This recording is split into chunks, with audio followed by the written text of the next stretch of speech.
The yarn is winning. Hi everybody, I'm Dara, and this is OK Crochet. I am currently frogging almost an entire project, and it just feels so good. It's so freaking good. I'm currently coming to you from Philadelphia, and I'm here on an overnight for work. I'm a flight attendant, and I travel all over the place, try to hit up local yarn stores, and right now I'm sitting in my hotel bed in Philadelphia frogging my project. So thanks for being here. It's a pleasure to see you. So I'm still pretty new to crochet. I would consider myself maybe a little past beginner, but that's probably about it. And I make a lot of mistakes. So this channel is going to be dedicated to owning your mistakes and learning from them, and learning from you guys who hopefully can give me some tutorials and tell me what to do when I'm doing things wrong and what I can do better. So hopefully I don't have to frog entire projects like I'm doing right now, because this hurts. It really, really hurts. But don't worry, this isn't the only beginner mistake I made. I make all kinds of beginner mistakes. But what kind of beginner mistakes? Well, with this awesome project that I'm working on, I made the mistake of not using actual measurements and trying to eyeball everything, which clearly worked very well in my favor. So I'm doing this. And what I did was I took this cool mesh in between. This is what it looks like.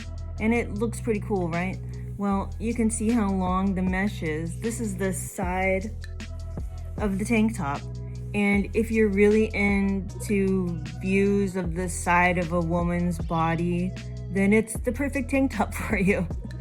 But if you really kind of want to cover things up that should be covered up, this is too long. We're gonna have to redo the whole thing and make it so it's much shorter in the mesh and a lot bigger in the double crochets. So I always bring projects out on the road when I come out to work, just so I have something to work on these kinds of overnights where there's not really much time to go out and do anything else.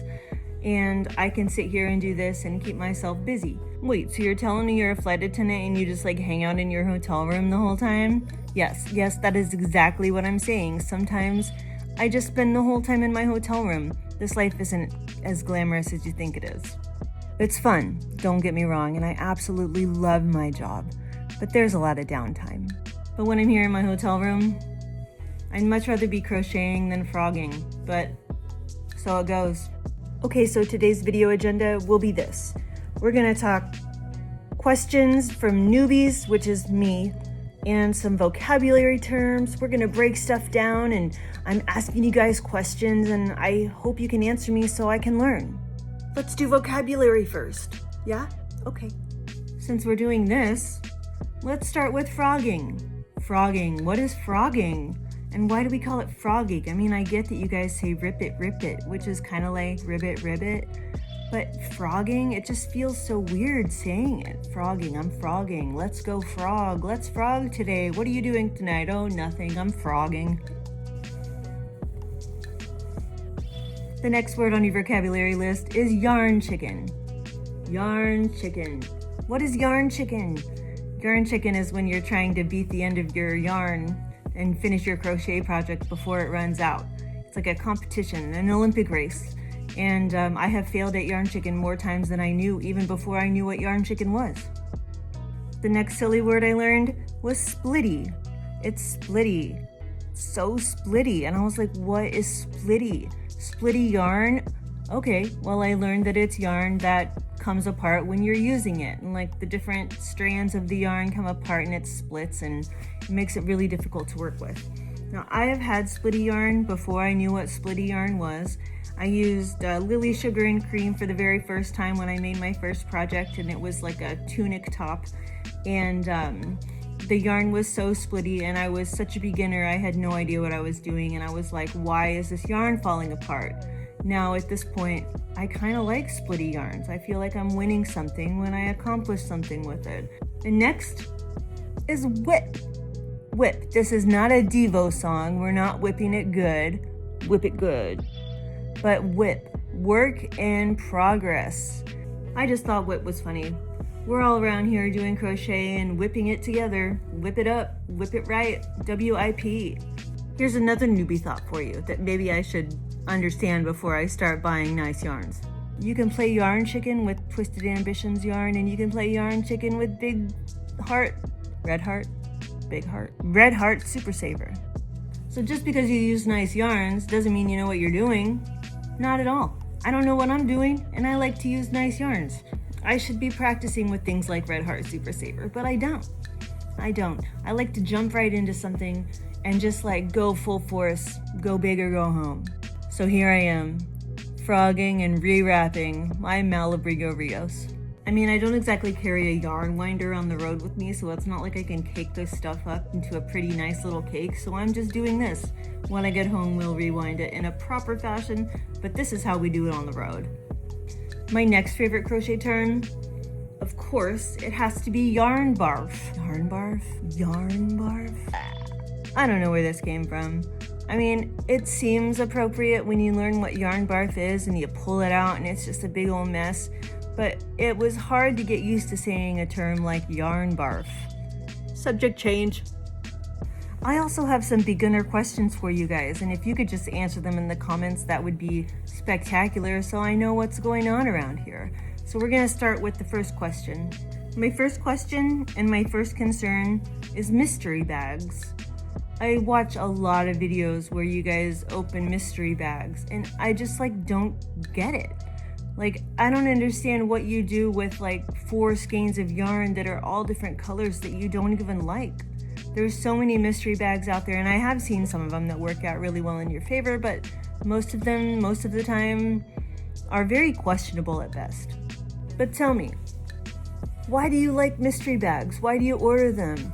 Where is the best place to order a mystery bag from? I mean, I'm not gonna do it, but where, if I was gonna go get a mystery bag, would I get one from? I see a lot of you get them from Hobby Hobby. I'm about to call them and find out exactly how you pronounce that since we can't seem to agree on it. This is stuck, it's stuck. Got it. I really like watching Crystal from Bag A Day open yarn hauls because man, there's a lot of yarn being hauled over there at her place. All right, look, I'm done frogging. I can get back to crocheting.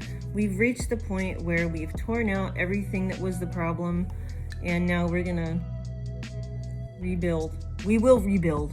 My second newbie question for you, and this one really bothers me, is why does yarn come in all different shapes and like ways that you roll them up? How come they can't all be in a ball or all be in a skein? And what is a hank and why do they do that? It's just a invitation for a humongous knot. And believe me, I have knotted up some good hanks of yarn. I have a collection of them just like chilling in my little yarn stash. I don't know what to do with them besides sit and look at them and think, oh, well, that's $30 that I spent on something that's now a humongous knot. I don't even know. What do I do with a huge knotted hank? And why do hanks exist? Why are they a thing? I don't like them. Sorry I'm ranting, but I really don't like them. I have an actual serious question for you. So, do I credit a designer with designing a pattern that I did when I heavily modified the pattern?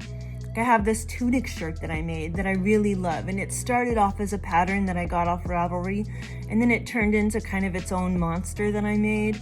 And I don't know whether I credit the designer, even though it's not the shirt that she designed. It's the basic shape of the shirt and a lace pattern of the shirt.